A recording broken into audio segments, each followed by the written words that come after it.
माझे नाव गणपतराव बापूराव फुकले. मी इयत्ता दुसरी शिकत आहे. एक दिवशी शाळेत गेलो आणि पुस्तक घेऊन व्यायाम करायला लागलो. तेवढ्यात काय बघता टिकून आली सर. सर म्हणाले, ए गंट्या काय करतो? मी म्हणालो व्यायाम करतो. सर म्हणले, तुझ्या बापाने केलेला का शाळेत व्यायाम? मी काय नाही बोलता आले जवळ. धरलं मोगाच्यान नेलं कोपऱ्यात.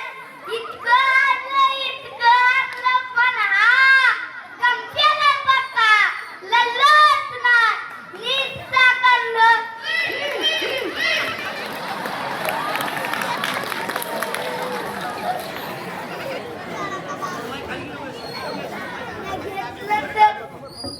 घेतलं दप्तर. थोडंसं पुढं हां बोल घेतलं दप्तर. गेलो पडत गेटच्या बाहेर. तिकडे सकाराम पारावडीतच पारावर बेळावडीत बसला होता. सकाराम म्हणाला, ए गंप्या ए बेळी ओढायला. मी गेलो सकाराम जवळ.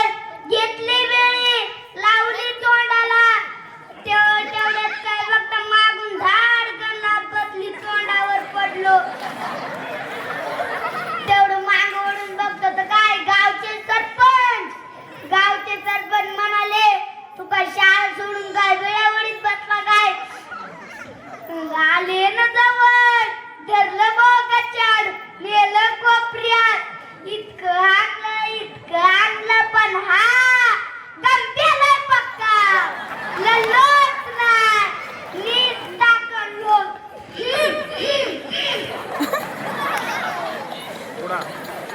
आता ठरलं आता मुंबईला जाऊ. मी गेलो कळायला. बसलोय एसटीत. थोडी एसटी पुढे गेली. कंडक्टर आला तिकीट म्हणत. कंडक्टर म्हणाले, पोरा पैसे आहेत का? मी म्हणालो नाही. कंडक्टर आला ना जवळ. धरलं मोगाचेड नेलं कोपऱ्यात.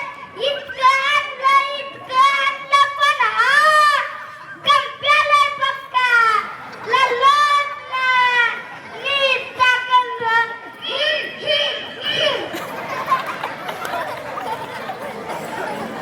कसं पोहोचलो मुंबईत.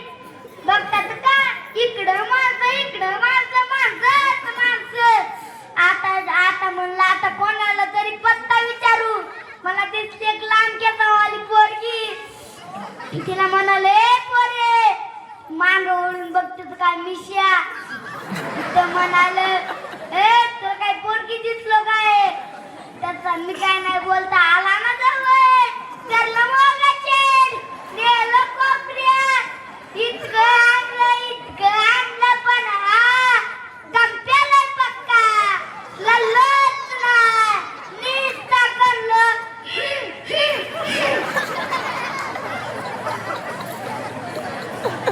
थोडं रस्त्यावर चालत थोडं पुढे गेलो. तिथे एक मोठा पोस्टर लागला होता. तिच्यावर नाव होतं प्रेम रोग. आता लय रोग बघितले. आता ह्यो कोणता नवीनच रोग आहे. आपण जाऊन बघितला पाहिजे. आज गेलो आणि बघतात काय एका पोरीच्या मागे 4 गुंडे लागले होते. आपण पोरीची इज्जत वाचू मग आपल्याला बक्षीस मिळतं. मी काढली पायातली चप्पल. भरकन हाणली. खाडकन आवाज झाला. तुम्हाला काय सांगू, गुंडे गेले तर गेले पण ती पोरगी गायब झाली. तसे टकला माणूस आला.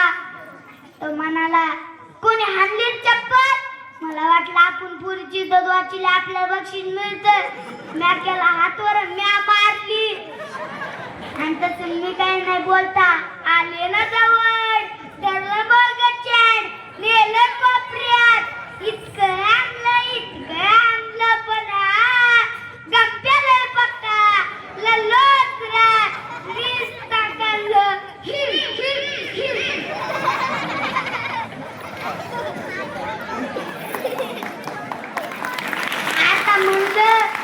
आता म्हणलं आपलं नाही. मी सकाळ सकाळपासून मार खाऊन खाऊन लय भूक लागली होती. मी गेलो हॉटेलमध्ये. त्या मालकाला म्हणालोय मला जेवायला दे. मालक म्हणाला काम कर मग मी तुला खायला देतो. मग मी गेलो किचन मध्ये.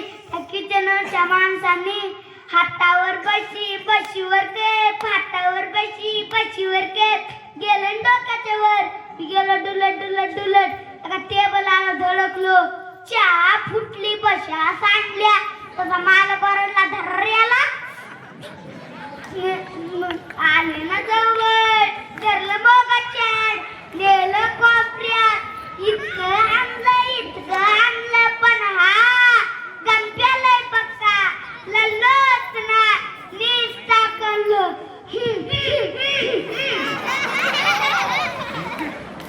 आता मला आपलं इथं काही जुळत नाही. आता गावाकडे जाऊ. मी गेलो गावाकड. आणि सकाराम पारावर बेचोळीत बसला होता. सकाराम म्हणाला ए गंप्या ए पिढी वाढायला. मी म्हणालो आता बेफिडी काही नाही. आता शाळा शिकायची मोठं व्हायचं नोकरी लागायचं साहेब व्हायचं. तसा सकाराम म्हणला सर आले. मी म्हणलो कुठे कुठे हां पुढं पुढं बोल. आता गेलं पाहिजे नाही तर धरतेन गच्च्यात नेतेन कोपऱ्यात. आता गेलं पाहिजे. मी गेलो दप्तर घेऊन.